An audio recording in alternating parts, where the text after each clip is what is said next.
Praise lord. హల్లెలూయా. స్తోత్రం. అందరూ కూర్చుందాం. ప్రభు ఈ సాయంకాల సమయంలో పునరుత్థాన దినమందు మనల్ని దేవుడి సన్నిధిలో సమకూర్చినందుకే స్తోత్రించేదము. స్తోత్రం స్తోత్రం స్తోత్రం స్తోత్రం స్తోత్రం స్తోత్రం. మిగతా మైకులు తగ్గించు కొద్దిగా. స్తోత్రం. అందరు కూర్చుందాం. మన పరిశుద్ధ గ్రంథం నుండి సాయంకాల సమయంలో 121వ కీర్తన 1వ వచనాన్ని చదువుదాం. 1-2 వచనాలు. 121వ కీర్తన మొదటి 2 వచనాలు.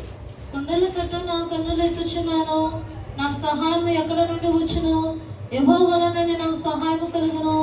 ఆయన భూమి ఆకాశం సృజించిన వాడు. చాలు. దేవునికి స్తోత్రం. కొండల తట్టు నా కన్నులు ఎత్తుచున్నాను, నాకు సహాయము ఎక్కడ నుండి వచ్చును అంటున్నాడు భక్తుడు.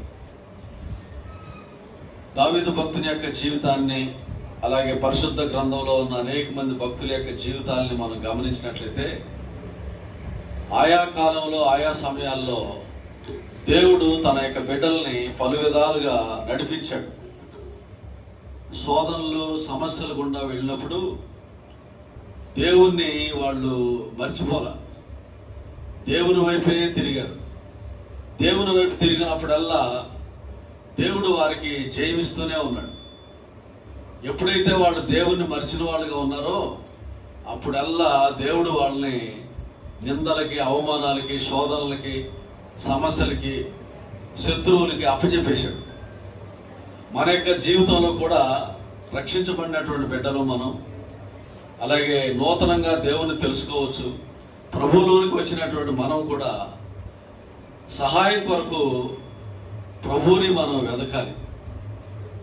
సహాయం నిమిత్తమై దేవుని వైపు తిరగాలి. దేవుని తట్టు తిరిగినప్పుడు దేవుడు నిజంగా ఆశ్చర్యకార్యాలు చేస్తాడు. 35వ కీర్తనలో దావీదు భక్తుడు మరొక సందర్భంలో చెప్తాడు. 34వ కీర్తన అనుకుంటా, 4వ వచనం. నేను యెహోవా యొద్ద విచారణ చేయగా ఆయన నాకు ఉత్తరం ఇచ్చెను. నేను యెహోవా వద్ద విచారణ చేయగా నాకు ఉత్తరం ఇచ్చెను. నాకు కలిగిన భయములన్నిటిలో నుండి ఆయన నన్ను తప్పించెను. నాకు కలిగిన భయములన్నిటిలో నుండి ఆయన నన్ను తప్పించాడు. దేవుని వద్ద నేను విచారణ చేశాను. దేవుని దగ్గరికి వెళ్ళాను. ప్రభువా, ఈ సమస్య ఎలా ఉంది నాయనా, నేనేం చేయాలి? నా కుటుంబ పరిస్థితి ఎలా ఉంది, నేనేం చేయాలి? ఉద్యోగంలో పరిస్థితి, చదువులో పరిస్థితి, ప్రతి కార్యాల్లో పరిస్థితులు ఎలా ఉన్నాయి ప్రభువా, నేనేం చేయాలని దేవుణ్ణి అడిగాడు. దేవుని యొద్ద అడిగి తెలుసుకున్నాడు. నాకు కలిగిన భయములన్నిటిలో నుండి ఆయన నన్ను తప్పించను అంటున్నాడు. నాకు కలిగిన భయములన్నిటిలో నుండి. ఇంకొక మాట అంటున్నాడు 5వ వచనంలో, వారు ఆయన తట్టు చూడగా వారికి వెలుగు కలిగాను, వారి ముఖములు ఎన్నడూ లజ్జింపకపోవు, వారి ముఖములు ఎన్నడూను సిగ్గుపడలేదు. Their faces shall not be ashamed when they are turned to God's face. They shall not be ashamed. వారు దేవుని తట్టు తిరిగినప్పుడు, దేవుని ముఖం వైపుకు తిరిగినప్పుడు వారి ముఖములు ఎన్నడూను సిగ్గుపడదు. కాబట్టి దేవుని బిడ్డలమైనటువంటి మనం కూడా మన ప్రభువుని చూడాలి. అన్ని సందర్భాల్లో కూడా ఆయన యొద్దకు మనం మళ్ళాలి. యెషయా గ్రంథం 10వ అధ్యాయంలో మనం చూస్తే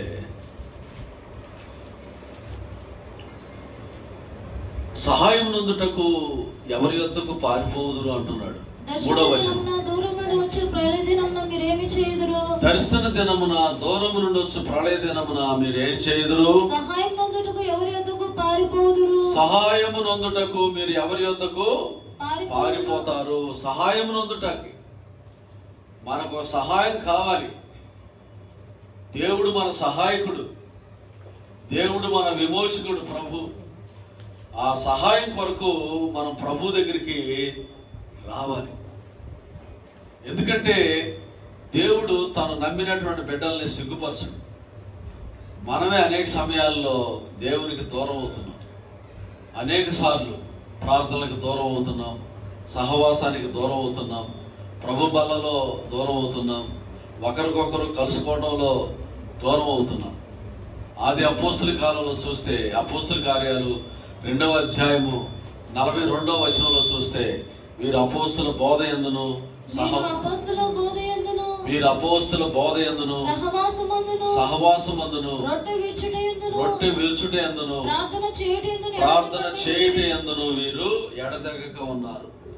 ప్రార్థన చేయుటలో, రొట్టె విరుచుటలో, సహవాసంలో, బోధలో ఎడతెగక ఉన్నారు, నిలిచి ఉన్నారు. దేవుని బిడ్డలారా, మనం కూడా నిలిచి ఉండాలి ప్రభువులో. దేవుడు ఒక మార్గం చూపించాడు మనకి. గత 33 సంవత్సరాల క్రితం దేవుడు నాకు ఒక మార్గం చూపించాడు. 1992లో చదువుకునే సమయంలో ఆ రోజు వచ్చినటువంటి యొక్క మార్గం అనేక సమయాల్లో, కొన్ని సమయాల్లో సంతోషం, కొన్ని సమయాల్లో దుఃఖం, కొన్ని సమయాల్లో బాధలు, నిందలు, అవమానాలు, వ్యాధులు, కష్టాలు. కానీ ఈ మార్గములో దేవుడు ఇంతవరకు నిలబెట్టాడు. హల్లెలూయా. కష్ట సమయంలో దేవుని వైపు చూడటం, శ్రమ సమయంలో ఆయనకి మొరపెట్టుకోవటం, ఇది క్రైస్తవ మార్గం. ఇది ప్రభు చూపినటువంటి మార్గం. ఇది ప్రభు నడిపించేటువంటి మార్గంలో మనము స్థిరులుగా ఉండాలి. లోకంలో అందరికీ శ్రమలు ఉన్నాయి. లోకంలో ఏ ప్రజలు కూడా నెమ్మదిగా లేరు. ఏ ప్రజల్లో కూడా శాంతి సమాధానాలు లేవు. ధనవంతుల కుటుంబాల్లో కూడా రోగాలు, వ్యాధులు, శాపాలు, రకరకాల పోలీస్ కేసులు, దౌర్జన్యాలు, ఇవన్నీ కూడా పెద్దవాళ్ళ కుటుంబాల్లో కూడా కనబడతా ఉన్నాయి ఎక్కడ చూసినా. కాబట్టి క్రైస్తవ జీవితంలో ఒక నిరీక్షణతో కూడినటువంటి జీవితం. ఈ లైఫ్, ఈ యొక్క జీవితాలలో మనం వదులుకోకూడదు. దేవునికి దూరం అవ్వకూడదు. సహవాసాన్ని వదులుకోకూడదు. ఉపదేశాన్ని వదులుకోకూడదు. దేవుని యొక్క సత్యాన్ని వదులుకోకూడదు. దేవుని యొక్క సత్యవాక్కుల్ని వదులుకోకూడదు. మనం నిజమైనటువంటి బోధకుల్ని, నిజమైనటువంటి దేవుని సేవకుల్ని దేవుడు మనకు చూపించినప్పుడు మనం వాళ్ళని వదులుకోకూడదు. అంటి పెట్టుకున్నప్పుడు దాని ద్వారా వచ్చేటువంటి ఆశీర్వాదాలు దేవుడు ఇస్తాడు. మత్తయి సువార్తలో యేసు ప్రభు చెప్తున్నాడు, ప్రవక్తను చేర్చుకున్నవాడు ప్రవక్త ఫలం పొందుతాడు. ఆ వచనం చదవండి. వచనం చెప్పు. 10:41 మత్తయి సువార్త. ప్రవక్తని చేర్చుకున్నవాడు ప్రవక్త ఫలం పొందును. నీతిమంతుడని నీతిమంతుని చేర్చుకున్నవాడు నీతిమంతుని ఫలం పొందుతున్నాడు. కాబట్టి ప్రవక్తని చేర్చుకున్నవాడు. ఈ కడవరి దినాలు ఎంతో మంది అబద్ధ ప్రవక్తల్ని చేర్చుకుంటున్నారు, అబద్ధ బోధకుల్ని ఆశ్రయిస్తున్నారు. చిట్ట చివరిగా జీవితంలో ఎన్నో నష్టపోతూ ఉన్నారు. కాబట్టి దేవుని బిడ్డలారా, ఆది అపోస్తుల కాలంలో వలె మనం కూడా అపోస్తుల బోధలో, సహవాసంలో, ఉపదేశంలో, రొట్టె విరుచుడులో, ప్రార్థన చేయటంలో మనం నిలిచి ఉన్నప్పుడు దేవుడు గొప్పగా ఆశీర్వదిస్తాడు. ఈ టిడ్కో గృహాల్లో ఒకవేళ ప్రారంభంలో ఈ పరిచర్య అనేది కొద్ది మందిగా ఉండొచ్చు మనకి. కానీ రాబోయే రోజుల్లో ప్రభు రాకడ దినాల్లో దేవుడు ఒక గుంపు చెల్లిన ఒక ప్రవాహాన్ని దేవుని రాకడకో వైపుకు దేవుడు మళ్లిస్తాడు. కాబట్టి దేవుని యొద్ద మనం విచారణ చేయాలి. దినవృత్తాంతాల గ్రంథంలో ఒక రాజు గురించి రాయబడింది. ఆసా అతని పేరు. 14వ అధ్యాయం 2వ దినవృత్తాంతాలు 14వ అధ్యాయం 9వ వచనం చూస్తే 9వ వచనం, కూషీయుడైన జెరహు వారి మీద దండెత్తి 1000 సైనికులు 300 రథములను కూర్చుకొని బయలుదేరి మారేషా వరకు రాగా ఆసా అతనికి ఎదురుపోయిను. వారు మారేషా జఫాతాను పల్లపు స్థలమందు పంక్తులు తీర్చి యుద్ధం కలుపుగా ఆసా తన దేవుడిని యెహోవాకు మొరపెట్టి, యెహోవా, విస్తారమైన సైన్యం చేతిలో ఓడిపోకుండా బలం లేని వారికి సహాయం చేయుటకు నీకున్న ఎవరినూ లేరు. చూడండి, ఆశ కలిగినటువంటి కష్టంలో, శోధనలో, బాధలో అతడు ఒక రాజే. కానీ ఒక కష్టం వచ్చింది, ఒక సమస్య వచ్చి పడింది. కూషీయుడైన జెరహు వారి మీదకి దండెత్తి 10,000 సైన్యం, అంటే 10 లక్షల మంది సైన్యం దండెత్తు వచ్చారు. కాబట్టి అటువంటి సమయంలో ఆస తన దేవుడైన యెహోవాకు మొరపెట్టి, యెహోవా విస్తారమైన సైన్యం చేతిలో ఓడిపోకుండా బలం లేని వారికి సహాయం చేయుటకు నీకన్నా ఎవరు లేరు. మా దేవా యెహోవా, మాకు సహాయం చేయము, నిన్నే నమ్ముకొని ఉన్నాము. నీ నామమును బట్టి ఈ సైన్యం ఎదిరించుటకు బయలుదేరి ఉన్నాం. దేవుని నామాన్ని బట్టి దేవుని బిడ్డలమైనటువంటి మనము భయపడకూడదు, అధైర్యపడకూడదు, సొమ్మసిల్లిపోకూడదు. కొన్ని సమయాల్లో వ్యాధి బాధలు వస్తాయి, కొన్ని సమయాల్లో పోరాటాలు ఎదురవుతాయి. ఆశ చూడండి, పెద్ద బ్రహ్మాండమైన సైన్యం ఎదురొస్తూ ఉంది. దేవుణ్ణి బట్టి అతడు ఏం చేస్తున్నాడు? ధైర్యం తెచ్చుకున్నాడు. దేవుణ్ణి బట్టి అతడు ప్రార్థన చేస్తున్నాడు. ఓడిపోకుండా బలం లేని వారికి సహాయం చేయటకు నీకన్నా ఎవరు లేరు కదా ప్రభువా, మాకు సహాయం చేయము, నిన్నే మేము నమ్ముకొని ఉన్నామని బయలుదేరుతున్నాడు దేవుని బిడ్డ. దేవుని నమ్మిన బిడ్డల్ని దేవుడు ఎన్నడూ సిగ్గుపరచడు. కాబట్టి ఆస అనేబడేటువంటి రాజు దేవుని కొరకు ఎంతగానో జీవించాడు, ఎంతగానో ఆ దేశంలో ప్రజల్ని దేవుని వైపు త్రిప్పాడు. దేవతా స్తంభాలను పడగొట్టి దేవుని వైపుకు ధర్మశాస్త్ర కట్టడాలు విధులు అనుసరించేవారుగా ఆ రాజ్యంలో ప్రకటించాడు. వాళ్ళందరూ దేవుని వైపు తిరిగేటట్టుగా చేశాడు. ఈయనకి ఇప్పుడు కష్టం వచ్చి పడింది. అందుకనే దేవుని వైపు తిరిగినప్పుడు దేవుడు ఆయనకి గొప్ప విడుదల ఇచ్చాడు. నిరుత్సాహపడలేదు, అధైర్యపడలేదు. నీ నామమును బట్టి ఈ సైన్యమును ఎదిరించుటకు బయలుదేరి ఉన్నాము అంటున్నాడు. నీ నామమును బట్టి, దేవుని యొక్క నామాన్ని మనం ఉచ్చరించే బిడ్డలం, దేవుని నామాన్ని ధరించుకునేటువంటి వాళ్ళం. యేసు క్రీస్తుని మారు మనసు పొంది బాప్తిసం పొందినప్పుడు క్రీస్తుని మనం ధరించుకుని ఉన్నాం.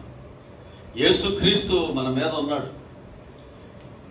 యేసు క్రీస్తుని ధరించుకున్నటువంటి బిడ్డలం. కాబట్టి దేవుని యొద్ద విచారణ చేశాడు. అతడు దేవుని యొద్ద విచారణ చేశాడు. చాలా గొప్ప విషయం. వైరాగ్యం కలిగి ఉన్నాడు. ఈ అధ్యాయం అంతా మనం చదివి చూస్తే చాలా విషయాలు ఉన్నాయి. 15వ అధ్యాయము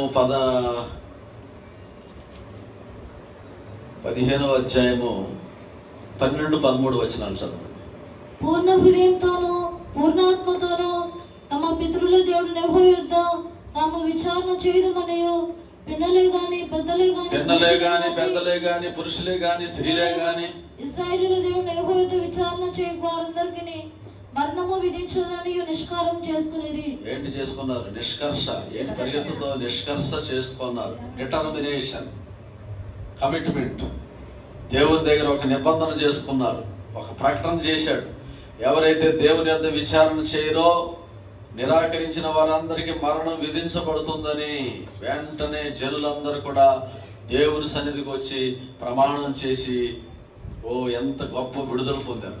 మనం కూడా నిష్కర్ష చేసుకోవాలి. దేవుని దగ్గర నిర్ణయం తీసుకోవాలి. దేవుని దగ్గర చేయాలి, ప్రతిజ్ఞ చేయాలి. పిల్లలు చదువుకునే పుస్తకాల్లో టెక్స్ట్ బుక్ మీద ప్రతిజ్ఞ అని ఉంటుంది. భారతదేశం నా మాతృభూమి, భారతీయులందరూ నా సహోదరులు, నేను నా దేశమును ప్రేమించున్నాను. ఒక ప్రతిజ్ఞ, ప్రతి పౌరుడు కూడా ప్రతిజ్ఞ చేయాలని అక్కడ టెక్స్ట్ బుక్ లో ప్లెడ్జ్ అంటారు దాన్ని. Pledge, India is my country అని ఆ ప్లెడ్జ్ రాసి ఉంటుంది అందులో. నిష్కర్ష అంటే అది ప్రతిజ్ఞ. మనం కూడా దేవుని కొరకు ప్రతిజ్ఞ చేసుకోవాలి. ప్రతిజ్ఞ అంటే నేను మందిరానికి మానను, దూరం అవును, దేవుని ప్రార్థనకు దూరం అవును, దేవుని సన్నిధిలో ప్రతి సమయంలో దేవుని సన్నిధిలోనే కనబడతాను అని దేవుని దగ్గర ఒక నిబంధన, ఒక తీర్మానం. దావీదు గురించి ఒక సందర్భంలో రాయబడి ఉంది. సిక్కలకు రాజు దావీదు మీదకి దండయాత్ర చేస్తాడు. 1 సమూయేలు గ్రంథము 30వ అధ్యాయంలో ఉంది. సిక్కలకు రాజు వచ్చేసి అందరి మీద పడి స్త్రీలని పురుషుల్ని అందరినీ కొట్టేస్తారు. ఆ దేశం అంతా అల్లకాలం అయిపోద్ది. అన్ని కాల్చేస్తాడు పట్టణంలో. 3వ వచనం, దావీదును అతని జనులను పట్టణములకు వచ్చి అది కాల్చబడి ఉండుటయు తమ భార్యలను కుమారులను కుమార్తెలను చెరలోకి కొనుక్కోబడి ఉండుటయు చూచి ఇక ఏడ్చుటకు శక్తి లేకపోవునంత బిగ్గరగా ఏడ్చిరి. ఏడ్చుటకు శక్తి లేకపోవునంతగా బిగ్గరగా ఏడ్చాడు. అమాలేకీయులు, దక్షిణ దేశం వారు వీళ్ళంతా కూడా దండయాత్ర చేశారు, చల్లా చెదురు చేశారు, భార్యల్ని చెరపట్టుకుని వెళ్ళిపోయారు. దేశం అంతా, పట్టణం అంతా అల్లకల్లం అయిపోయింది. అయ్యో, ఇక ఏడవడానికి శక్తి లేనంత బిగ్గరగా ఏడుస్తూ ఉన్నాడు. దావీదు మిక్కిలి దుఃఖపడ్డాడు. చివరిసారిగా దావీదు ఏం చేస్తాడంటే 6వ వచనంలో చివరి భాగంలో రాయబడింది, రాళ్ళు రువ్వి దావీదును చంపుదు రండని వారు చెప్పుకొనగా దావీదు తన దేవుడైన యెహోవాను బట్టి ధైర్యం తెచ్చుకున్నాడు. దావీదుని చంపుదామని రాళ్ళు రువ్వడానికి రెడీగా ఉన్నారు వాళ్ళు. దావీదు దేవుని బట్టి ధైర్యం తెచ్చుకున్నాడు. కాబట్టి దేవుని బిడ్డలైనటువంటి మనకు కూడా దేవుని బట్టి ధైర్యం అనేది రావాలి. మనుషులు బట్టి కాదు. మనకు డబ్బులు ఉండొచ్చు, మంచి ఇల్లు ఉండొచ్చు, మంచి వాకిలు ఉండొచ్చు, మంచి వాహనం ఉండొచ్చు, మంచి ఆరోగ్యం, మంచి వయసులో ఉండొచ్చు. దానివల్ల కాదు మనకు రావాల్సిన ధైర్యం. దేవుని బట్టి ధైర్యం రావాలి. హల్లెలూయా. అదే మన భక్తి, మన విశ్వాసంగా మారాలి. హల్లెలూయా. దావీదు కీర్తనలో మరొక సందర్భంలో దావీదు చెప్తాడు, కొందరైతే రథములను బట్టి గుర్రములను బట్టి అతిశయపడతారు, మనమైతే మన దేవుడని యెహోవాను బట్టి అతిశయపడతాం. మన దేవుడని యెహోవాను బట్టి, దేవుని బట్టి అతిశయపడదాం. అలాంటి విశ్వాసంలో ఎదగాలి. ఈ పరిచర్య యొక్క మూలం అదే, ఈ సేవ యొక్క మూలం అదే. మా చిన్నప్పుడు మా అమ్మగారు అందరూ సిఎస్ఐ చర్చికి వెళ్ళేవారు. ఆ తర్వాత ఇంకా అక్కడక్కడ ఐపీసీ అనేది ఇదే. చివరిసారిగా ఎలాగో మా అమ్మగారు ఈ పరిచర్యలో పట్టబడింది. ఈ సేవకులను చూసి ఆకర్షించబడి, మేము చదువుకునేప్పుడు మా ఇల్లు కూడా చర్చి ఎదురుగుండా ఇల్లు తీసుకొని అద్దెకిండి అన్ని కోటాలకు వెళ్ళి ఆ విధంగా భక్తిలో, ఒక విశ్వాసంలో పెరగటానికి దేవుడు కృపనిచ్చాడు. సేవకులు ఇంటికి వస్తూ ఉంటే పరిశుద్ధులు వచ్చారని చెప్పుకునేవాడు. ఆ రోజుల్లో ఆ భక్తి, ఆ విశ్వాసము క్రియారూపం దాల్చింది. కాబట్టి దేవుని నమ్మినటువంటి బిడ్డల్ని దేవుడు ఎప్పుడు సిగ్గుపరచడు. హల్లెలూయా. దేవుడు ఎప్పుడు చేయి విడిచిపెట్టడు. మనమే కుప్పగంతులు, పిచ్చి పిచ్చి చేష్టలన్నీ చేస్తూ ఉంటాం కొన్నిసార్లు. వాటిని బట్టే మనం కొన్నిసార్లు శ్రమలకు అప్పగించబడతాం. దావీదు చూడండి, అంత పరిస్థితులు ఎదురైనా దేవుణ్ణి బట్టి ధైర్యం తెచ్చుకొని 7వ వచనంలో, పిమ్మట దావీదు ఎఫోదు తెమ్మని యాజకుడగు అహీమెలెక్కు కుమారుడైన అబ్యాతారుతో చెప్పగా అబ్యాతారు ఎఫోదును దావీదు వద్దకు తీసుకొని వచ్చాను. ఎఫోదును తీసుకురమ్మంటున్నాడు. దేవుని బిడ్డలారా, దేవుని వద్ద విచారణ చేయడానికి, దేవుని సన్నిధిలో నిలబడడానికి దేవుని యొక్క వస్త్రాలు ధరించుకుంటున్నాడు. ప్రశస్తమైనటువంటి వస్త్రాలు ధరించుకొని దేవుని సన్నిధిలో ఎలుగెత్తి ప్రార్థన చేస్తూ ఉన్నాడు. దేవుని బిడ్డలారా, కాబట్టి మన యొక్క జీవితంలో కూడా దేవుడు మనకు కొన్ని సమయాల్లో కొన్ని ఆయుధాలు ఇస్తాడు. కొన్ని ఆయుధాలు. ఒక ఊరిలో నేను సేవ ప్రారంభంలో ఒక అబ్బాయికి తేలు కుట్టింది. కొత్త సేవ, అప్పుడే నెలలో అవుతుంది. తేలు కుడితే వాళ్ళు విశ్వాసంతో ఈ మాటలు, ఈ యొక్క బోధలు విని ఇంకా మనసు మీద వాడిని పడుకోబెట్టి తీసుకొచ్చారు. ఇక చర్చి కాడ తీసుకొచ్చి అక్కడ పెట్టేశారు. ఇక ప్రార్థన చేయండి అనుకుంటారు. నాక కాళ్ళు చేతులు ఉడికిపోతున్నాయి. ఊరోళ్ళందరూ అక్కడ నిలబడ్డారు. ఒకవేళ ఆ అబ్బాయికి ఏదైనా జరిగితే వాళ్ళు నా మీద వస్తారు. పరిస్థితులు చూడండి. ఆ రోజుల్లో సేవ అలా ఉండేది. 30 ఏళ్ళ క్రితం. విశ్వాసంతో అలాగే మోకాళ్ళ మీద ఉండి గడగడా ఉడుకుతున్నాయి కాళ్ళన్నీ. ప్రభువా ఎలాగైనా అద్భుతం చేయాలి, ఆయన అద్భుతం చేయాలి ప్రభువా, ఈ అబ్బాయిని లేపండి, స్వస్థపరచండి. మరి తేలో మండరగమం 2 గుండాలు ఉంటాయి కదా, అది కుడితే బాగా డేంజర్ అంటారు. అది కుడితే చచ్చిపోతా. ఆడేమో కాసేపు ఇక్కడెక్కింది అంటాడు, కాసేపు ఇక్కడెక్కింది అంటాడు, కాసేపు సంకలో వచ్చింది అంటాడు, రకరకాల విన్యాసాలు చేశాడు మంచం మీద. వీళ్ళేమో పల్లెటూరు పాపం నిలబడి ఉన్నారు. అందులో విశ్వాసులు ఏదో ఒకళ్ళిద్దరే, మిగతా వాళ్ళంతా అన్ని జనులే. శోధన అలాగే మోకాళ్ళ మీద ఉండి అసలు కళ్ళు తెరవకుండా ఆత్మలో నింపబడి ప్రార్థన చేయటమే. ఒక 10 పావు గంట అరగంట వరకు అయిందండి. అయిపోయిన తర్వాత వాడు లేచి కూర్చున్నాడు, తగ్గిపోయింది అన్నాడు. హల్లెలూయా, వాడు తగ్గిపోయింది అన్నాడు అంతే. అప్పటికి అమ్మయ్య అనిపించింది. అప్పుడు నీళ్లు తాగాం. అక్కడ చెంబులో నీళ్లు పెట్టారు. అప్పుడు చెంబులు ఉండేగా, ఇంత చెంబులు, ఆ చెంబులో నీళ్లు పెట్టారు. కాబట్టి కొన్ని సమయాల్లో దేవుడు అలా శోధిస్తూ ఉంటాడు. దావీదు ఎఫోదును ధరించినప్పుడు ఎఫోదును తీసుకురమ్మని ధరించుకున్నాడు. అంటే తను దేవుని వైపుకు, దేవుని మీద ఒక ఆధారపడి దేవుణ్ణి స్తుతించడానికి, దేవుణ్ణి సన్నిధిలో ప్రార్థన చేయడానికి పూనుకుంటున్నాడు. దేవుడు ఆ తర్వాత గొప్ప జయమిచ్చాడు దావీదుకి.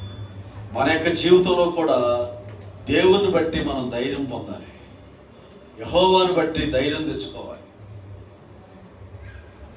121లో మనం ఏం చదివాం కీర్తనలో? కొండల తట్టు నా కనులెత్తుచున్నాను, నాకు సహాయము ఎక్కడి నుండి వస్తుంది. ఎన్నో కొండలు ఉన్నాయి చుట్టూ.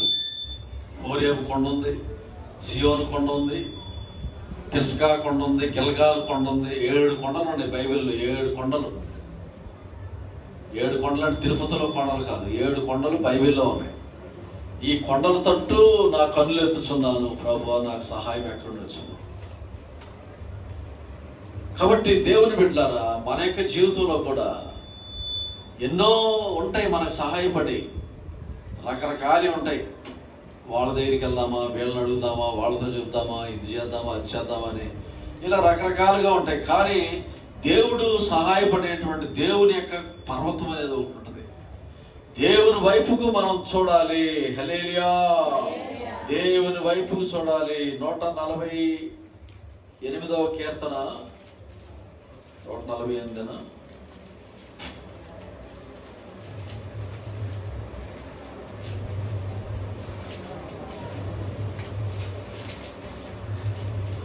ఉత్తర దిక్కున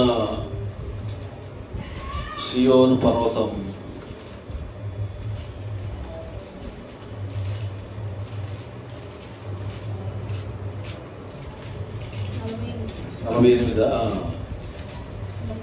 నలభై 48వ కీర్తన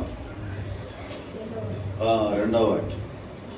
ఉత్తర దిక్కున మహారాజు పట్టణమైన సియోను పర్వతము రమ్యమైన ఎత్తుగల చోట ఉంచబడి సర్వభూమికి సంతోషకరంగా ఉంది.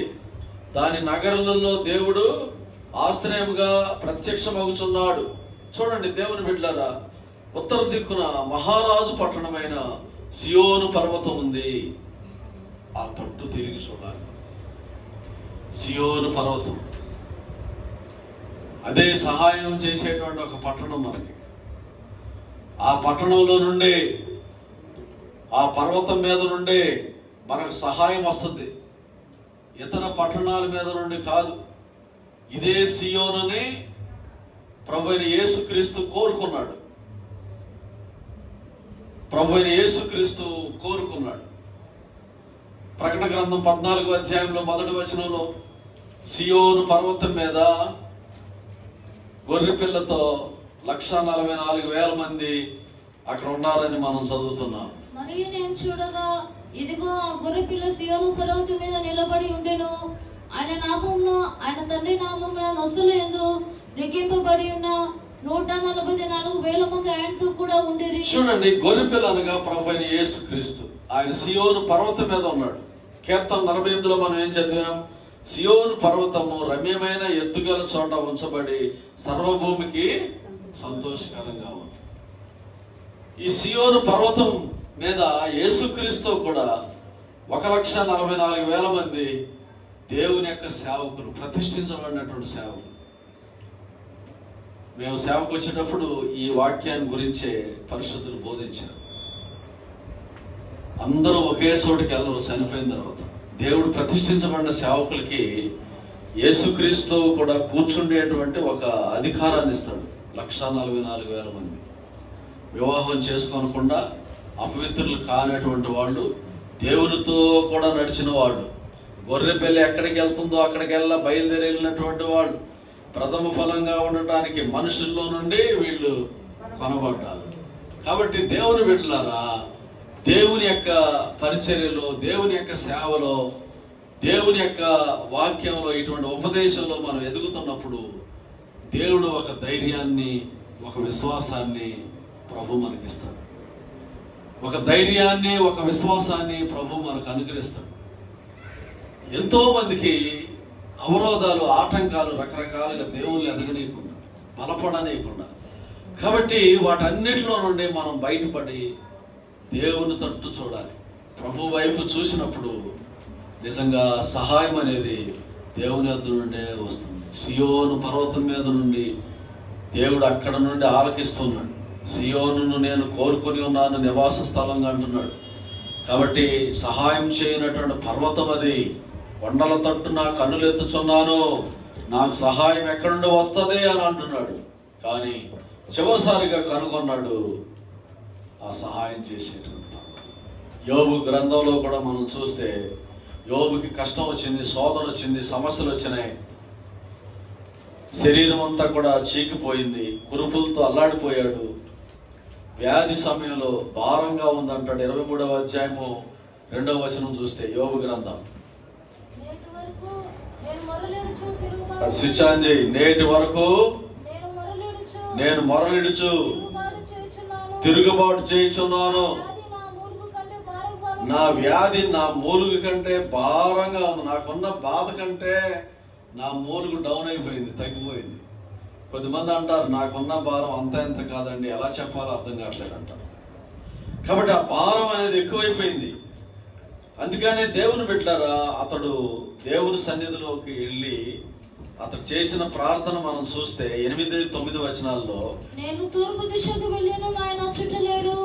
పడమటి దిశకు వెళ్ళాను, ఆయన కనపడటలేదు. ఆయన పనులు జరిగించి ఉత్తర దిశకు పోయినను, ఆయన నాకు కానవచ్చుటలేదు. చూడండి, ఆయన పనులు జరిగించేటువంటి ఉత్తర దిశ అంట. ఈ ఉత్తర దిశలోనే సియోను పర్వతం ఉంది, సియోను కొండ. ఆ కొండ మీదే యేసుక్రీస్తు నివసించేది. దావీదు కూడా ఆ కొండనే చూశాడు. నూతన బంధంలో ఉన్నటువంటి యొక్క పరిచర్య, ఈ సేవ అనేది కూడా ఆ కొండ మీద ఉన్నటువంటి ఒక సేవ లాంటిది. కాబట్టి దేవుని బిడ్డలారా, ఇక్కడ యోబు ఏమంటున్నాడు, నేను తూర్పు దిశకు వెళ్ళాను, ఆయన అక్కడ కనబడలేదు. పడమర దిశకు వెళ్ళాను, ఆయన కనబడలేదు. ఆయన పనులు జరిగించే ఉత్తర దిశకు పోయినాను, ఆయన నాకు కానవచ్చట్లేదు. అంటే ఉత్తర దిశలో ఆయన పనులు జరిగిస్తాడు అనమాట. ఉత్తర దిశ అనేది హెడ్ క్వార్టర్. ఉత్తర దిశ అనేది అడ్మినిస్ట్రేషన్ ఆఫీస్ అనమాట. అది ఉత్తర దిశ అనేది ఒక పరిపాలన, రూలింగ్ ప్లేస్ అది. కాబట్టి మన యొక్క జీవితంలో కూడా మనం వాళ్ళ వైపు వీళ్ళ వైపు తిరగటం కాదు, అటు ఇటు తిరగటం కాదు. దేవుని వైపుకు మనం చూసినప్పుడు, దేవుని సన్నిధిలో, ప్రార్థనలో, సహవాసంలో మనం ఎదిగినప్పుడు దేవుని బిడ్డలారా, దేవుడు నిశ్చయంగా ఆదరిస్తాడు. అందరూ కూడా దేవుని సముఖంలో సమర్పించుకుందాం. ఈ చివరి దినాల్లో సాతానుడు మనలో ఉన్న విశ్వాసాన్ని దొంగిలిస్తున్నాడు. మనలో ఉన్నటువంటి ఐక్యతను, మనలో ఉన్నటువంటి విశ్వాసము, నిరీక్షణ, నీతి, నిజాయితీ, పవిత్రత, వినయం, విధేయత, దైవికమైన గుణగణాలన్నింటినీ సాతానుడు ఇష్టం ఉండదు వాడికి. వాడు నరహంతకుడు, వాడు వ్యభిచారి, వాడు దొంగ. 8వ అధ్యాయము యోహాను సువార్త 44వ వచనంలో చూసినట్లయితే, ఆది నుండి వాడు నరహంతకుడు, వాడు దోచుకునేవాడు. కాబట్టి దేవుని బిడ్డలారా, వారి యొక్క క్రియల్లో నుండి మనం ఏమవ్వాలి, బయటపడాలి. దైవికంగా మనం ఎదగాలి దేవుని బిడ్డలారా. అందుకే దేవుడు మనల్ని సమకూర్చాడు. అందరూ కూడా కళ్ళు మూసుకుందాం, ప్రభు సన్నిధిలో బలపడదాం. ప్రభు త్వరగా వచ్చుచున్నాడు. యేసుక్రీస్తు వచ్చినప్పుడు ఆయన ప్రజలుగా, ఆయన కొరకు జీవించిన బిడ్డలుగా మనం దేవుని సన్నిధిలో కనబడదాం. దేవుని యొద్ద విచారణ చేద్దాం, దేవుని వైపు తిరుగుదాం, ప్రభు సన్నిధిలో ప్రార్థిద్దాం. ప్రభు గొప్ప జయమును ఇస్తాడు. ప్రభు ఒక్కొక్కరిని ఆశీర్వదించును గాక. ఆమేన్.